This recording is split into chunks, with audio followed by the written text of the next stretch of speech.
सरकार सड़कों पर जगह जगह लाइसेंसधारी दुकान रख करके वो परोसा जाता है, इस पर हम आपकी टिप्पणी चाहेंगे। जी देखिए, सरकार चाहती है और परोसती है।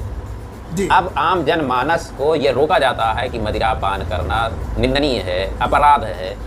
अब जबकि वो जब परोसा है उसको वो पीते हैं, खाते हैं और जा करके अपने परिवार में महिलाओं पर अत्याचार, बच्चों को मारते पीटते हैं और वो आनंद, जो पर्व का आनंद है, उसका वो उपभोग नहीं कर पाते। ये दुखद और निंदनीय। वॉइस ऑफ अमेठी आप सभी दर्शकों का हार्दिक स्वागत, अभिनंदन, अभिवादन करने के साथ मैं हूँ प्रभात श्रीवास्तव। आज चर्चा है ऐसे मुद्दे पर, मदिरा पान पर। उत्तर प्रदेश में जिस प्रकार से होली पर्व पर मदिरा पान किया गया है और सरकार के पास आर्थिक रूप से मजबूती मिली है, वो एक बहुत बड़ा बहस चर्चा।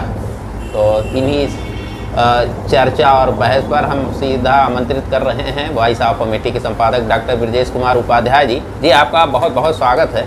जिस प्रकार से उत्तर प्रदेश में इस होली पर्व में सरकार पैसे से तो मजबूत हो गया, लेकिन क्या ये लोगों के पास, जो युवाओं के पास, बच्चों के पास, गरीब तबके के ये मदिरा पान करके वो अपने शरीर का और आय दोनों का नुकसान किए हैं, इस पर आप क्या कहना चाहेंगे? बिल्कुल स्वागत है जी।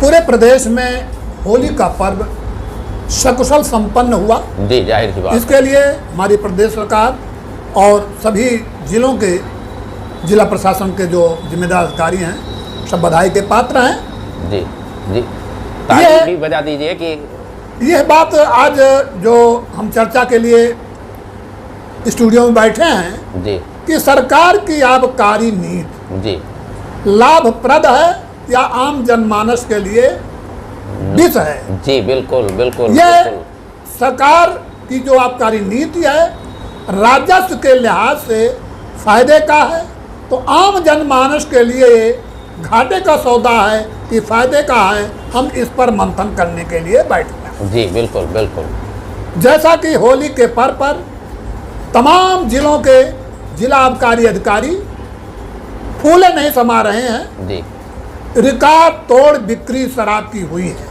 जी, और सबके आंकड़े जो है बिल्कुल एकदम सवाब पर आए, और हो सकता है कि हमारी प्रदेश सरकार भी गदगद होगी, उसका भी 56 इंच का सीना हो गया होगा। जी, जी, किंतु दूसरी तरफ हम ये आपसे आपका ध्यान चाहेंगे कि यद्यपि ऐसी घटनाएं बहुत कम हुई, ना कोई प्रदेश में बवाल हुआ, ना कहीं होरियारों में दंगा फसाद हुआ, लेकिन जो भी घटनाएं हुई लगभग 250-300 लोगों की जानें गईं। वो चाहे तो शराब पीकर अनियंत्रित वाहन चलाने से रहा हो, चाहे वो तालाब में गिरने से रहा हो, जो भी रहा हो, या तालाब में नहाने गए उसमें डूबे हों, चाहे जिन परिस्थितियों में उनकी मौत हुई, तमाम परिवारों में मातम छाया। इसका भी श्रेय उस शराब की नीति पर जाता है या नहीं? जी, उन परिवार में जिनके यहाँ के लोग मारे गए, त्यौहार पर उनके यहाँ गुझिया नहीं बनी होगी, उनके यहाँ भोजन नहीं हुआ होगा, मातम पसरा रहा। अब एक तरफ तो आबकारी नीति के चलते आबकारी अधिकारी और आबकारी का पूरा प्रशासन शासन गदगद है, दूसरी तरफ आम जनमानस में कुछ एक परिवारों में मातम है। तो जब हम शराब पीना वर्जित कहते हैं, शराब पीना कानून के विरुद्ध है, तो इस पर कोई ऐसी नीति सरकार क्यों नहीं बनाती है? जी, सबसे बड़ा प्रश्न यही कि है इसका उपयोग कहीं और अन्यत्र दवाओं में किया जाए। यद्यपि ये सभी जानते हैं कि अल्कोहल का इस्तेमाल सभी टॉनिकों में होता है, कफ सिरप में होता है, तो उसमें भी किया जा सकता है। अब आपका सवाल क्या है? आप आए पे सवाल पे। जिस प्रकार से सरकार सड़कों पर जगह जगह लाइसेंसधारी दुकान रख करके वो परोसा जाता है, इस पर हम आपकी टिप्पणी चाहेंगे। जी, देखिए, सरकार चाहती है और परोसती है। जी, अब आम जनमानस को ये रोका जाता है कि मदिरा पान करना निंदनीय है, अपराध है। अब जबकि वो जब परोसा है उसको वो पीते हैं, खाते हैं और जा कर के अपने परिवार में महिलाओं पर अत्याचार, बच्चों को मारते पीटते हैं, और वो आनंद जो पर्व का आनंद है उसका वो उपभोग नहीं कर पाते। ये दुखद और निंदनीय है। इस पर आपके विचारों को जानेंगे। बिल्कुल स्वागत। शराब अपराध की जननी है, नशा अपराध की जननी है जी। तमाम तरह के स्लोगन मिलते हैं कि बाप शराब पे बेटा भूखा मरेगा, या शराब पीने वाले के थरिया लोटा सब बिक जाते हैं। ये आम चर्चाएं हुआ करती हैं। और शराब घोटाला ही ऐसा है जहां आप पार्टी का एक शीर्षक नेता जेल की सलाखों में पहुंच चुका है। ऐसी स्थिति में शराब की बिक्री पर जोर दिया जाना कहां तक न्याय संगत है?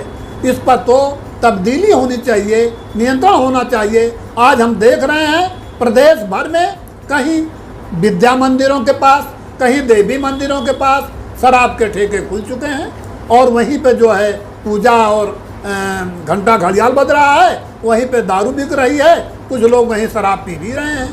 इसी तरह से शासन खुद चाहती है, उसका नेतृत्व करती है, या प्रशासनिक कर्मी वहाँ शासन से मांग नहीं करते, इस दिशा में कोई समुचित कार्यवाही व कदम नहीं बढ़ाते? नहीं, यहाँ पे तो मैं शासन की तरफ से ये कहूँगा, शासन का जो शासनादेश है वो साफ साफ है कि राष्ट्रीय राजमार्गों पर शराब की दुकानें नहीं रहेंगी जी। ये उस जिला प्रशासन का की व्यवस्था है कि उस पर वो नियंत्रण करे कि किसी मंदिर के पास, किसी विद्यालय के पास और कैसे ऐसे सार्वजनिक स्थान पे शराब की दुकान न संचालित हो, न हम चाहेंगे कि दर्शकों को आप बताएं कि वो ऐसी जो स्थिति है, जो उसके दिशा निर्देश हैं, उसको अध्ययन करने के बाद वो एक शिकायती प्रार्थना पत्र संबंधित सक्षम अधिकारी को सौंपें। हाँ जी, ये और इसके उस लिए पर कार्यवाही की जाए। इसके लिए जो भी प्रभावित हो रहा है, जो भी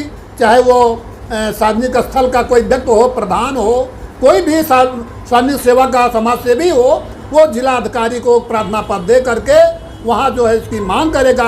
निश्चित रूप से जिला प्रशासन उसकी कार्रवाई करेगा और वहाँ से वो दुकान हटा दी जाएगी, या तो उसका लाइसेंस कहीं अन्यत्र बन जाएगा, या तो वहाँ से वो दुकान सील कर दी जाएगी। ये ऐसी व्यवस्था शासन ने दिया है जी। बिल्कुल, बहुत बहुत धन्यवाद। अब हम ये चाहते हैं कि जो इधर आपके प्रदेश सरकार की व्यवस्था में जहाँ ये पीठ थकमा ये बात आई है, तो ये होली के पर्व पर ये भी एक विचारणीय बात है कि जितना मदिरा की बिक्री हुई है, कानपुर, लखनऊ, ये सब रिकॉर्ड तोड़, वहाँ लगभग 50 करोड़ की शराब आपके कानपुर में बिकी है होली त्यौहार। कानपुर ये 50 करोड़ से ज़्यादा की शराब घटक गए हैं।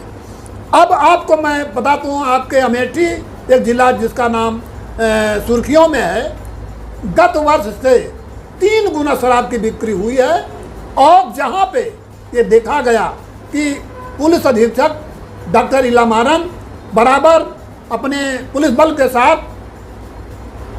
ये सड़कों पे टहल रहे थे, और जो शराब पी करके ट्रिपलिंग करने वाले सड़क पर कहीं लुढ़क रहे थे, गिर रहे थे, उनको अस्पताल पहुंचाए हैं।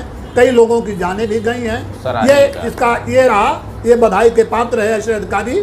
फिलहाल जिला अधिकारी आर.के. वर्मा टोकेंगे बिल्कुल जी। जिस प्रकार का जो आंकड़ा अभी आपने प्रस्तुत किया दर्शकों के बीच, ये आंकड़ा जो है ये प्रशंसा का है या इसकी आप निंदा कर रहे हैं? कृपया दर्शकों नहीं, राजस्व के हिसाब से सरकार के लिए तो फायदे का काम हुआ, लेकिन आम जनमानस के लिए यह निंदनीय है।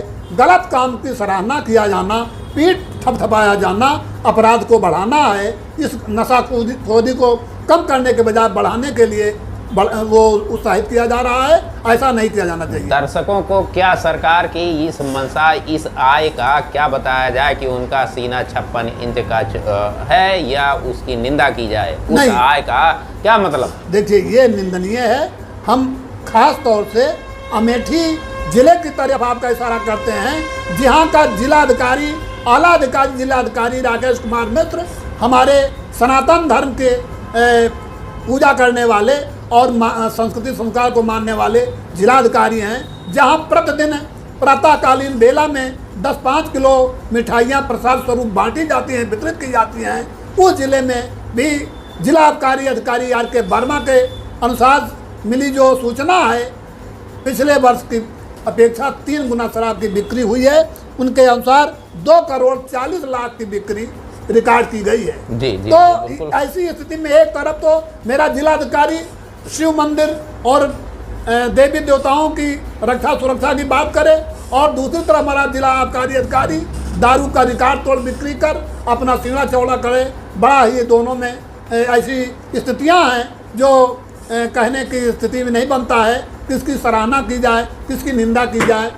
एक बात ज़रूर है कि जिला प्रशासन का मैं ध्यान चाहूँगा और आबकारी अधिकारी आर के वर्मा का भी ध्यान चाहूँगा कि वह ऐसे स्थानों से शराब की दुकानें अविलंब हटाने की व्यवस्था सुनिश्चित करें जहाँ पर विद्यालय हैं, जहाँ पर देवी देवता के मंदिर हैं, जहाँ पर धार्मिक लोगों का आना जाना होता है। हम उदाहरण के तौर पे आपका ध्यान मणिपुर की तरफ करते हैं, जहाँ शराब की दुकान सड़क पर है और वहीं बगल में एक देवी का मंदिर भी है, और सामने जूनियर हाई स्कूल, प्रकाश सरोवर मंदिर और प्राथमिक पाठशाला है। इसी तरीके से सैंठा गांव में एक दुकान शराब की है, जहां पर प्राथमिक पाठशाला है। इस तरीके से तमाम जिले भर में ऐसी दुकानें स्थापित की गई हैं जो उंगली उठाने को विवश करती हैं। ऐसे स्थानों पर भी जिला प्रशासन को ध्यान देना चाहिए। इन्हीं शब्दों के